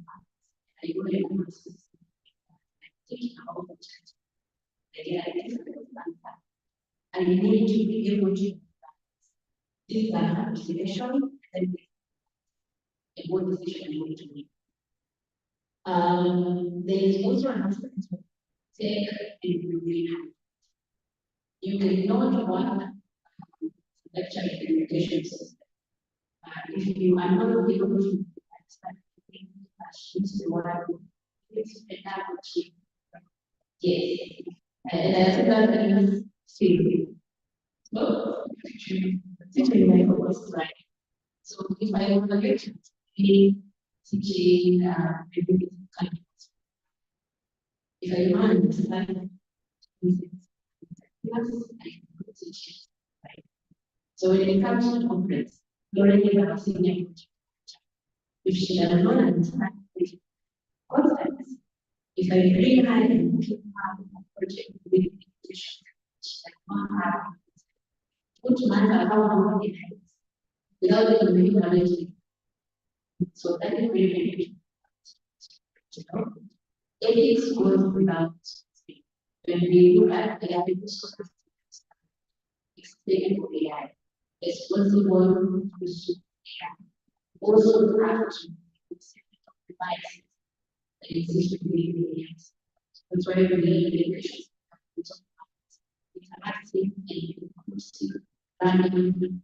That's what I also something for 25th century design that incorporates so for students it's lecturer it's supporting that it supports still be able to run it. Last thing on that is lifelong learning. Tech is also very fast. So if a student is writing, they're not so very or at least they can how we are taught because you try that to the brain, right? How we have laptops, right?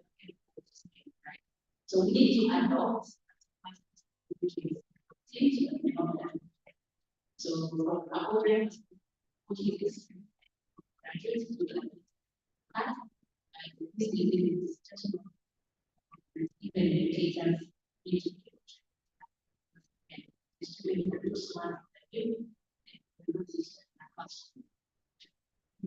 Thank you very much. And what I also want to say is human intelligence is key. Like I said, okay, because they are views, they don't have I was just reflex so they are reflection. It's what people have. The amount of time and also what's like what's happening? What was the case? So no matter how we are,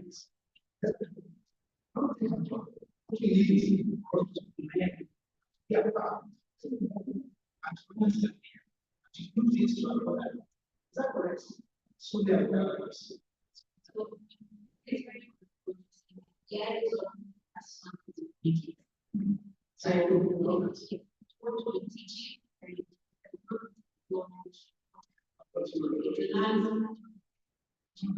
so the human aspect is because there is still a lot of knowledge.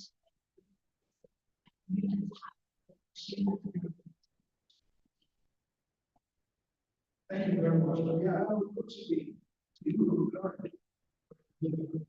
they have students there to what they're doing. What industry demands can survive. So curriculum will take those. So how can they have training? That causes that. I'm going to go into business. Place in schooling, not generation. Okay, thank you for the question.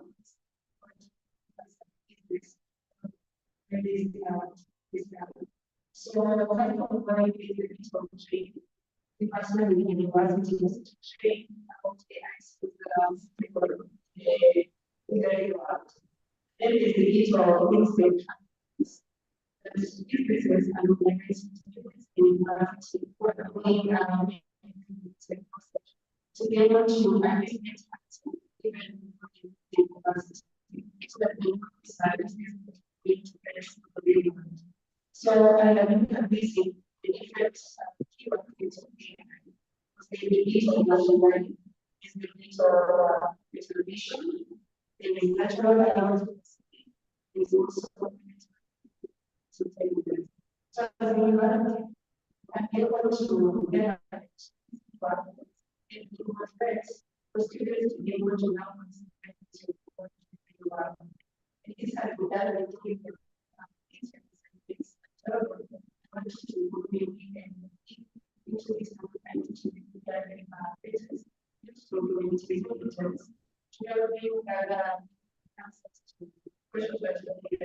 so in that we are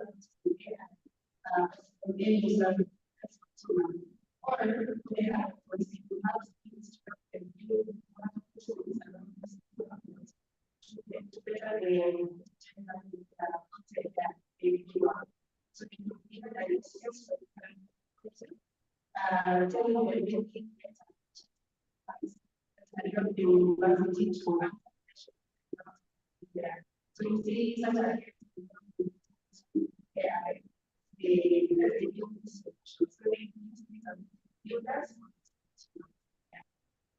this program is available to you.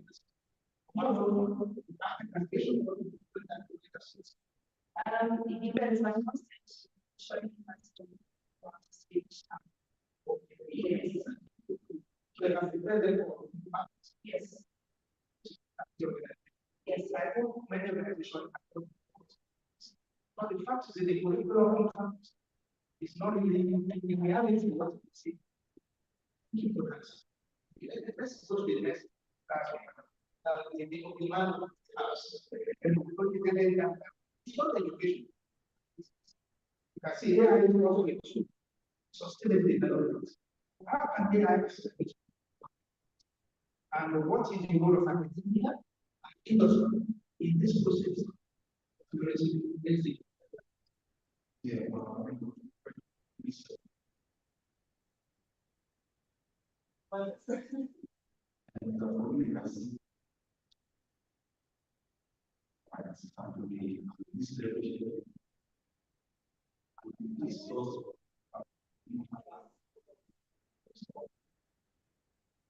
In the context of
and somebody can publish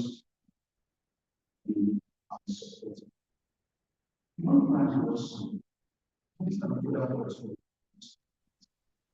in the context of how Africans and of course also Africans support the development. But what you know is it's good to recite right. Which side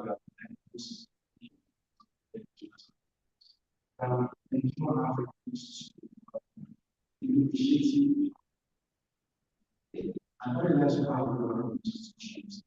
We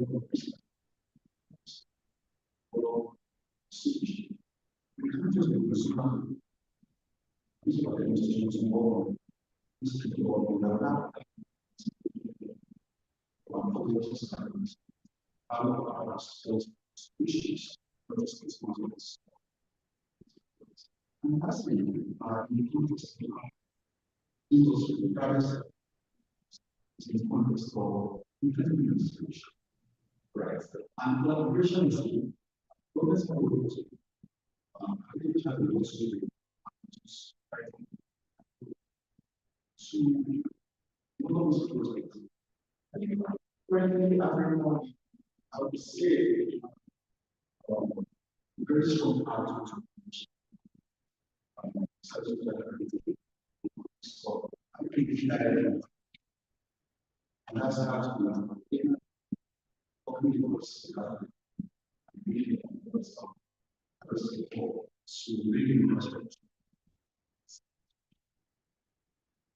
thank you very much.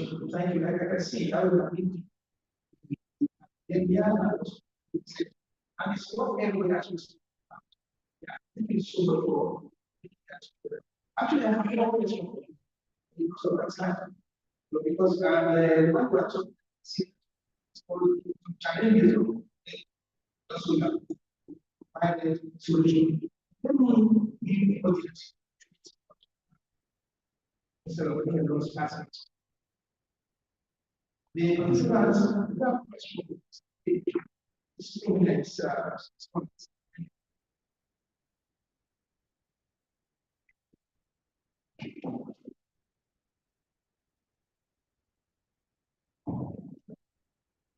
well, next, you know, that's what I was thinking. Role is really something national application of AI. That can be done.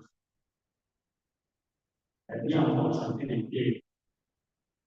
The concept of application is working with the national resources. We normally, if I give you how you play, that's a diagnosis. So what we are doing is we are getting people out there with patient. If anyone really got it, that is not so much. So even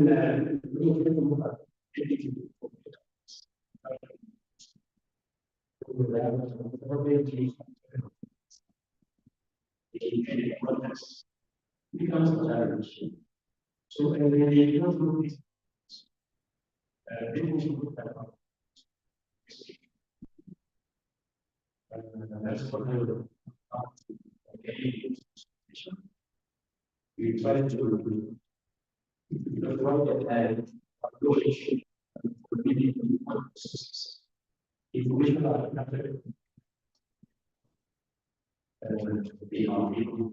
and you also have to come with the human aspect. Yeah. No one will be meeting the icon. We now make the house. Especially when we want to based on that, I always know which is. But there are some instances. If we should not make the you can go for the later. And explore the information. And go to that, so it's also a challenge. Yeah. We didn't do this. We didn't make advice. Maybe the program is not.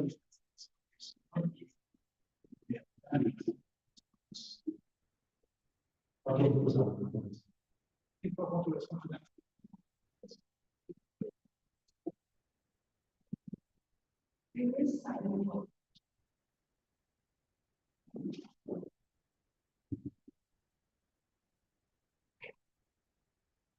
I mean, the race is very so when we say that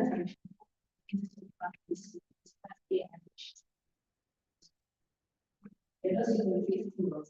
It can be discussed there.